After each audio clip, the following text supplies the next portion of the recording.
Hello and welcome to Guns and Gear. I want to make a video and talk a little bit about a topic that has been kind of popular on YouTube as of late, at least with many of the channels that I subscribe to. And that is the knockout game. Now, I'm not going to make a video talking about the knockout game itself, but instead I wanted to talk about some of the things that some of the folks in these videos have talked about, and some of the comments made. Good conversation, and I wanted to share some of my thoughts about that and maybe add a little bit to it. Now, of course, when you have any topic, there's going to be a wide variety of opinion, and I'm not here to say that one opinion is right or wrong.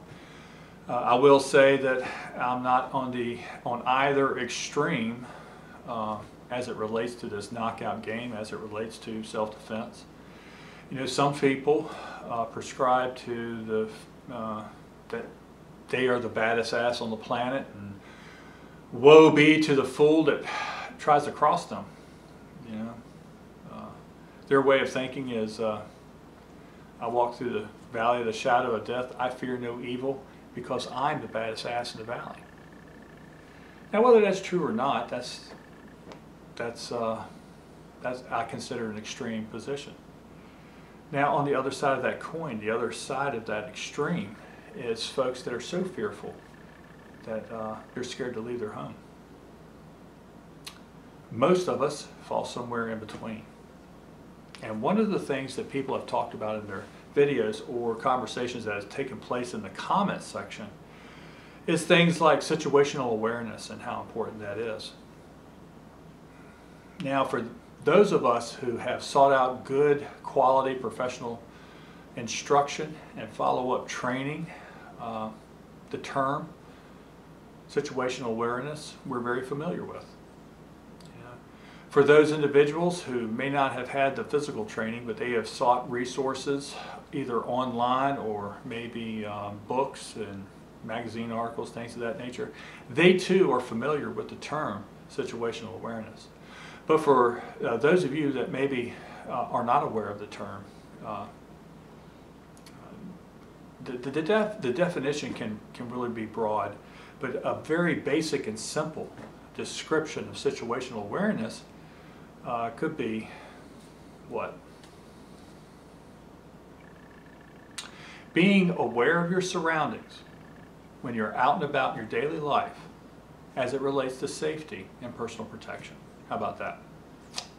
That's very rudimentary, basic, and simple. The concept has probably been around as long as we've had communities, right? Watching out for danger. I'm sure at one point in time, your parents or guardians or whoever has taught you to look both ways before crossing a road, to ensure that there's no moving vehicle or something of that nature, before you get into a street, right? That's a basic concept of situational awareness. Not just bebopping along and not paying attention, or maybe chasing a ball or whatever, and you just, wander on out in the street. No, you stop on the curb and you look and you make sure that the way is clear. So, situational awareness is always going to be important, even as it relates to self-defense.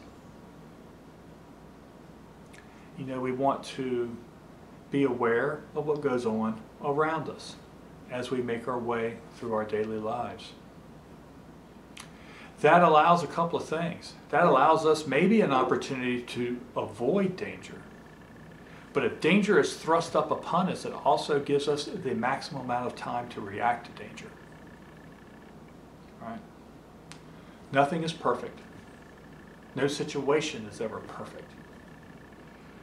But these concepts gives us the best chance to our safety and our personal protection. Example, you and your wife and your family are walking down a street, and out in front of you a door to a bar opens up, and maybe a big group of belligerent outlaw bikers pour out of that bar, and You see that happen in front of you.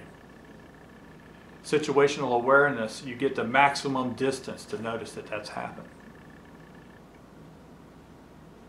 Now, it also allows you the most time to make a good choice. A good choice would not be to move straight on into that crowd of outlaw bikers and tell them to get out of your way because you have your concealed carry firearm and you can, shoot the eye out of a gnat at 50 yards. That wouldn't be the best choice to put your family in. One choice could be to cross the street and completely avoid confrontation with those individuals. It might even be a better choice to back up, turn around, go a block around to avoid contact with these individuals in potential danger.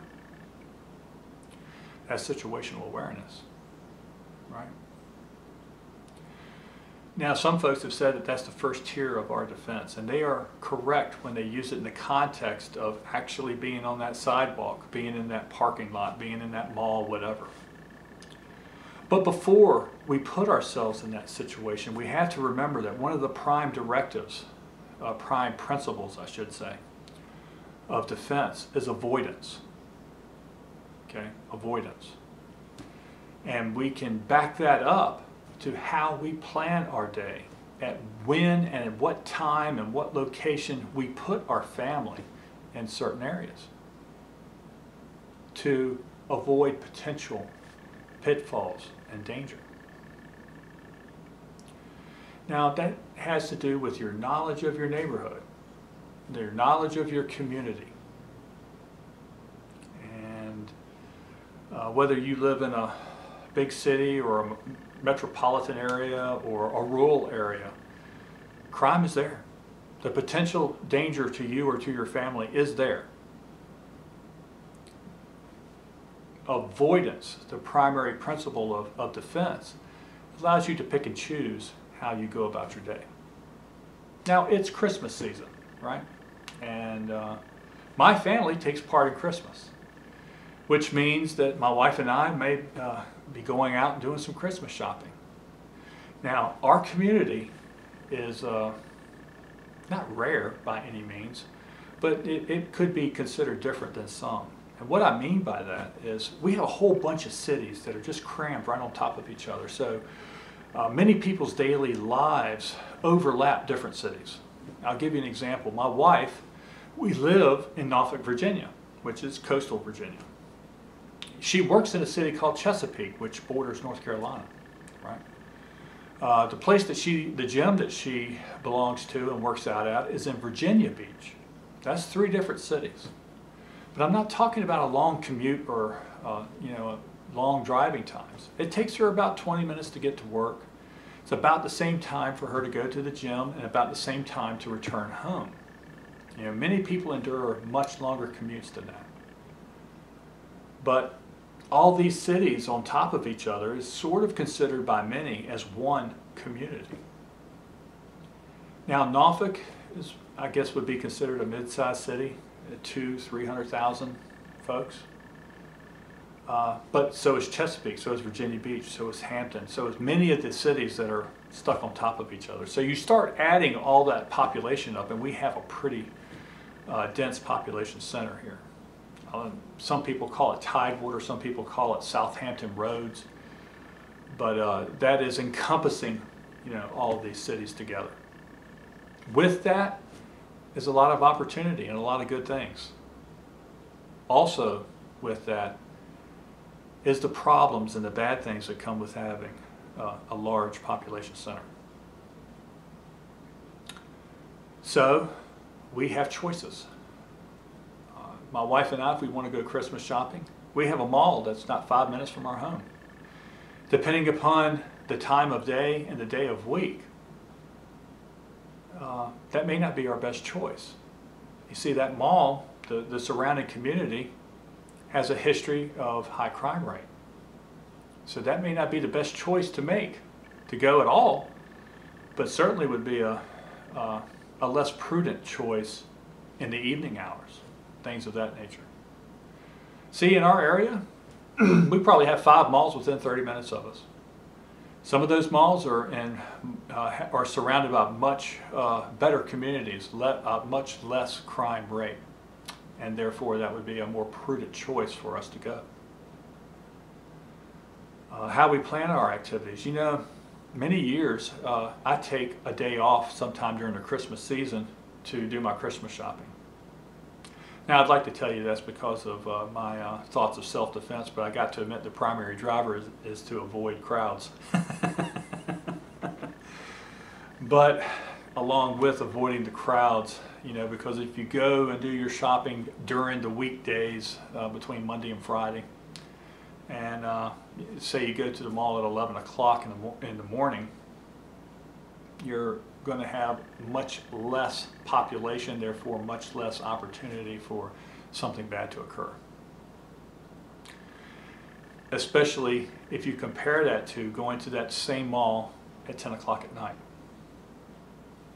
So, things for you to think about.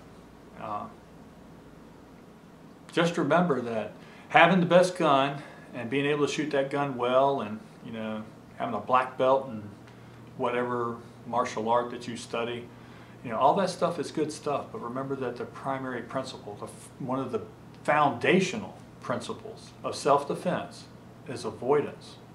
You don't want to head straight on into known danger. You want to avoid it. So think about that and add that to your defensive plan. All right, folks. Well, thank you for watching my videos. I hope you got something out of it. Anyway, I always appreciate you stopping by. And remember to shoot straight on the range and in life. Thanks.